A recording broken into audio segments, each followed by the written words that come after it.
Novel پاکیزہ محبت by Noor Fatima, قسط نمبر 3۔ السلام علیکم یاراں۔ اذلان نے روخان کے روم میں آتے ہی سلام کیا۔ وعلیکم السلام۔ کیا ہوا محمد عرفان ابن احمد رضا خان؟ روخان اس وقت بہت پریشان تھا، مگر اذلان کی بات سن کر اس کی ہنسی چھوٹ گئی۔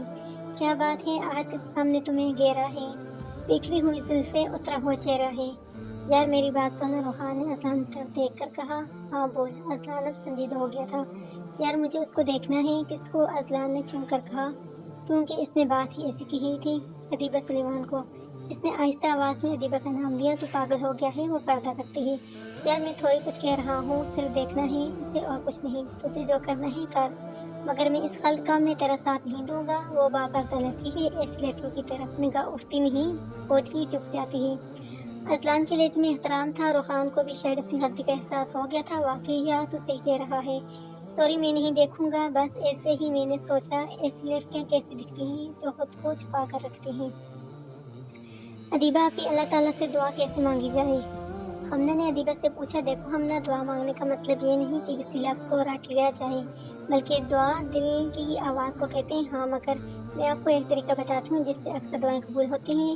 دیکھو اگر کوئی فقیر ہمارے پاس آتے ہیں تو ہمیں ہمارے پیاروں کا واسطہ دے کر کچھ مانگتے ہیں۔ کبھی کہتے ہیں کہ تیرے ماں باپ کا واسطہ، کبھی کہتے ہیں تیرے بچوں کا واسطہ، تو ہم اسے کچھ دے دیتے ہیں۔ اس طرح ہم بھی غریب بن کر اللہ پاک کی بارگاہ میں آتے ہیں۔ اللہ پاک تو ویسے بھی اولاد اور ماں باپ سے پاک ہے۔ جب اللہ پاک کو ان کے پیارے نبی حضرت محمد صلی اللہ علیہ وآلہ وسلم کا واسطہ دے کر کچھ مانگا جائے تو یقیناً دعا قبول ہو جاتی ہے، اور یہی بہتر طریقہ ہے۔ ادیبہ آپی آپ سے ایک اور سوال پوچھنا ہے۔ جی پوچھیں حمنہ۔ آپی کیا پردہ کرنا ضروری ہے؟ میرا مطلب ہے اگر نہ کریں تو کوئی حرج تو نہیں؟ حمنہ 2 دن پردہ کرنے سے تنگ آ گئی تھی، اسے گھٹن ہوتی تھی۔ اس نے سوچا اگر ادیبہ آپی سے پوچھ دوں تو پردہ کرنا چھوڑ دوں گی۔ میں آپ کو قرآن پاک کی آیت سناتی ہوں، اس سے آپ کو پردے کی اہمیت کے بارے میں پتہ چل جائے گا۔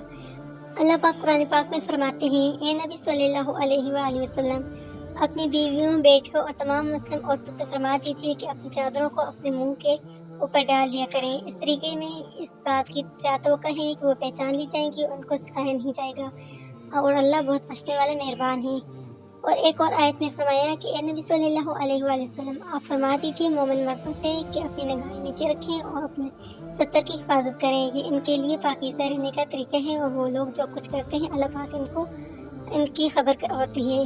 مومن عورتوں سے بھی کہہ دیجیے کہ وہ بھی اپنی نگاہیں نیچے رکھیں اور اپنے ستر کی حفاظت کریں، اور اپنے حسن کو کسی پر ظاہر نہ کریں سوائے اس کے جو ظاہر ہو جائے خود ہی، اور اپنی چادر کو اپنے سینوں پر ڈالے رکھیں اور اپنی سجاوٹ کو کسی پر ظاہر نہ کریں۔ اس آیت میں مردوں کو بھی حکم دیا گیا ہے کہ اپنی نظریں نیچے رکھیں، بلا وجہ غیر محرم عورتوں کو نہ دیکھیں، اور عورتوں کو بھی حکم دیا گیا ہے کہ بلا وجہ غیر مردوں کو نہ دیکھیں، اور یہ بھی حکم دیا گیا ہے کہ اپنی سجاوٹ کو غیر مردوں سے چھپا کر رکھیں۔ اللہ پاک نے فرمایا ہے کہ عورت اپنے حسن کو چھپا کر رکھے، مگر آج کے دور میں عورتیں اپنے حسن کو نمایاں کرتی پھرتی ہیں۔ آپ خود سوچیں، جب ایک لڑکی پردہ کر کے گھر سے نکلے گی تو کوئی غیر مرد اس کی طرف دیکھنے کی زحمت نہیں کرے گا۔ اب یہاں لڑکی تیار ہو کر فیشن کر کے گھر سے نکلے گی تو غیر مرد کی نگاہیں خود بہت اس پر جائے گی۔ پھر یہی عورتیں کہتی پھرتی ہیں کہ آج کل کے مردوں میں کوئی شرم نام کی چیز نہیں ہے، ہر وقت لڑکیوں کو ہی تاکتے رہتے ہیں۔ اگر یہ عورتیں خود کو چھپا کر رکھیں، اللہ پاک کے حکم کے مطابق پردہ کریں تو گھر سے نکلیں گی تو کیا کسی کی کیا مجال کہ ان کو دیکھے۔ آج کے دور میں پردہ تو بالکل ہی ختم ہو گیا ہے۔ اگر کسی کو کہہ بھی دیتے ہیں کہ پردہ کرو تو کہتی ہے کہ پردہ آنکھوں کا ہونا چاہیے۔ اگر ان سے کہا جائے کہ بھائی آنکھوں کا پردہ ہونا چاہیے تھا تو ازواج مطہرات جیسی پاکیزہ عورتیں کیوں پردہ کرتی تھی؟ کیا ان کی آنکھوں میں حیا نہیں تھی؟ وہ صحابہ کرام رضی اللہ تعالیٰ عنہ جیسے پاک مردوں سے پردہ کرتی تھی، تو آج کے دور کے مرد و عورت تو ان جیسے پاک نہیں ہیں، پھر ان کو پردہ کرنا کتنا ضروری ہوگا، ان آیات سے آپ کو اندازہ ہو ہی گیا ہوگا۔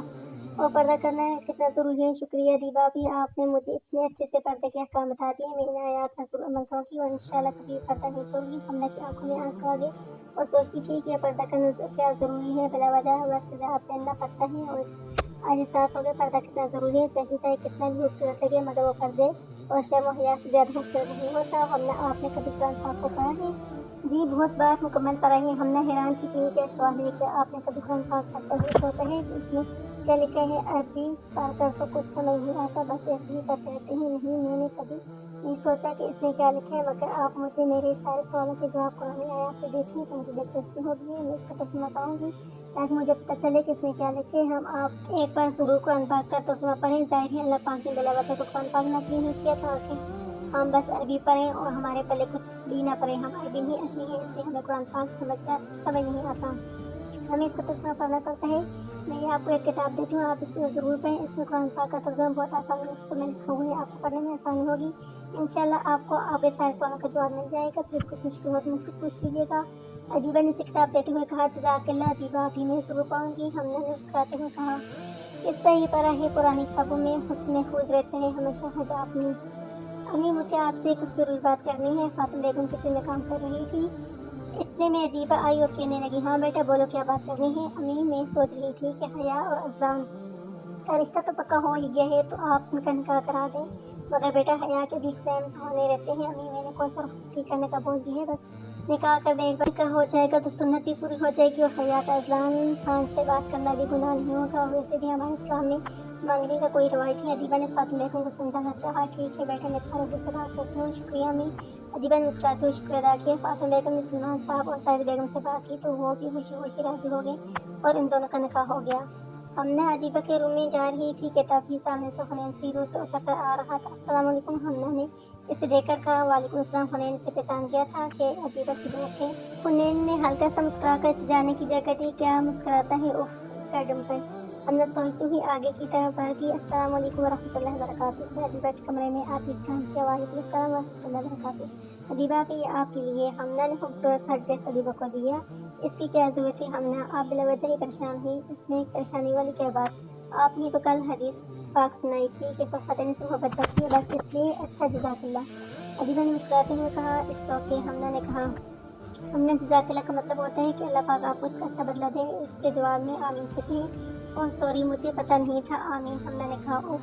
ادیبہ کی مسکراہٹ بالکل حنین کی جیسی ہے، مگر حنین کا ڈمپل. حمنہ دل میں سوچ جا رہی تھی مسکرائے جاتی. کیا ہوا. ادیبہ نے اس کو اکیلے میں مسکراتے دیکھ کر پوچھا تھا. جی وہ ڈمپل حمنہ کے منہ سے بے اختیار نکل گیا تھا. کیا ادیبہ سمجھ نہیں پائی کہ وہ میں کیا کہہ رہی ہوں. آپ مسکراتے ہوئے بہت پیارے لگتے ہیں. حمنہ اپنے بے اختیار ہو جانے پر کنفیوز ہو گئی تھی. حنین بھی کہتے ہیں مجھ سے کہ میں مسکراتے ہوئے پیاری لگتی ہوں. جی آپ سچ میں بہت پیاری لگتے ہیں. حمنہ نے مسکراتے ہوئے کہا شکریہ. حمنہ ادیبہ آج سے روزے کی فضیلت بتا رہی تھی، ساتھ ساتھ بہت سے واقعات بھی سنا رہی تھی. ادیبہ آپ ہی سچ بتاؤں اتنی اچھی باتیں سن کر میرا یہاں جانے سے دل ہی نہیں کرتا، تو آپ یہیں آ جائیں مستقل.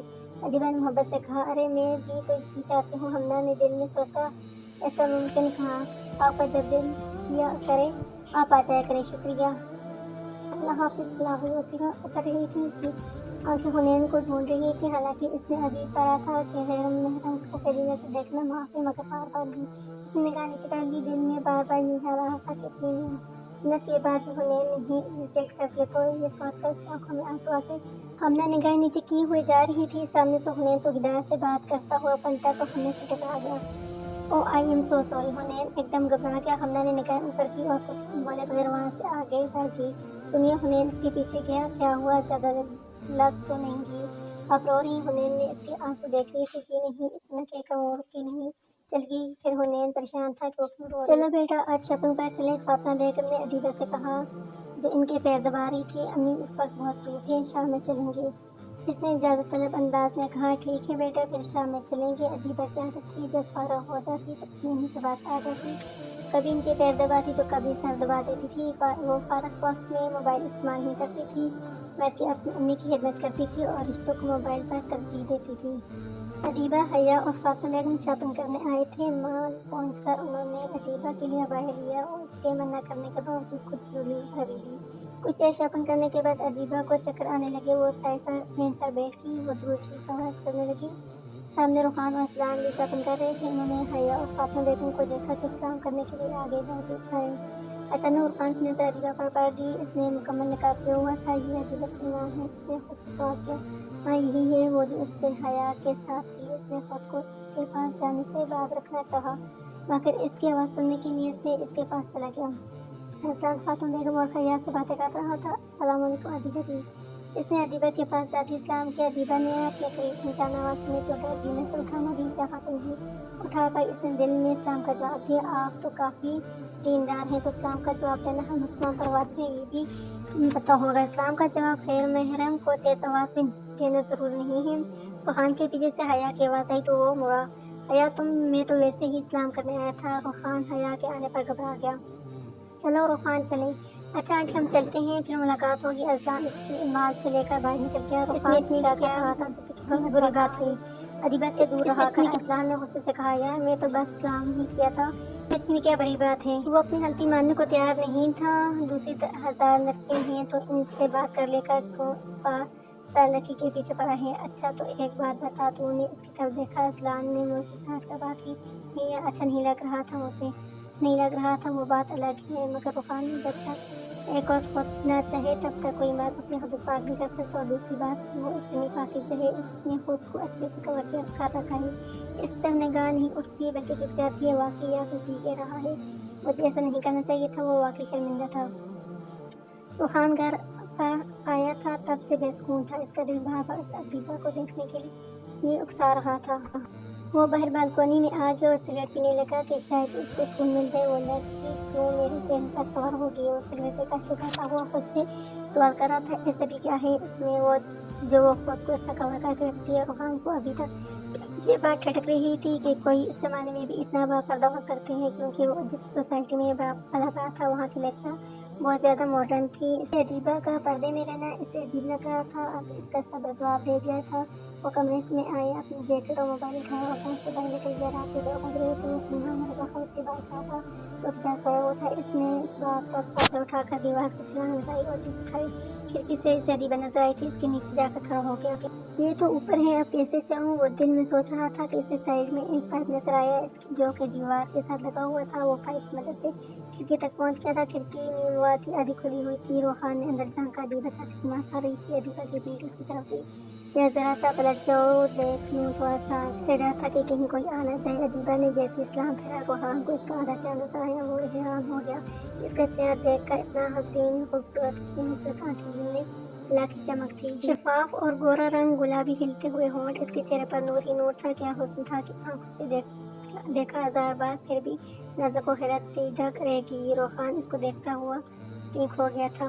یا اللہ پاک اسے میرا بنا دو، اس کے لب سے بے اختیار دعا نکلی تھی اور اب اسے احساس ہوا تھا کہ اس نے کتنا بڑا گناہ کیا ہے۔ یا اللہ میں نے کتنا بڑا گناہ کر دیا۔ اس کو دیکھ کر آئے مسلسل اللہ دل ہی دل میں وہ اللہ پاک سے محاسب ہوا اور وہاں اسلام کا وہ اپنے گھر آ گیا۔ رات بھر وہ سو نہیں سکا تھا۔ اس نے بیڈ پر سے ٹیک لگایا اور آنکھیں بند کی تو وہ پاکیزہ چہرہ اس کی آنکھوں میں آ گیا۔ نہ جانے کیا کشش ہے اس کی مدہوش آنکھوں میں، نظر انداز جتنا بھی کرو نظر اسی پہ رہتی ہے۔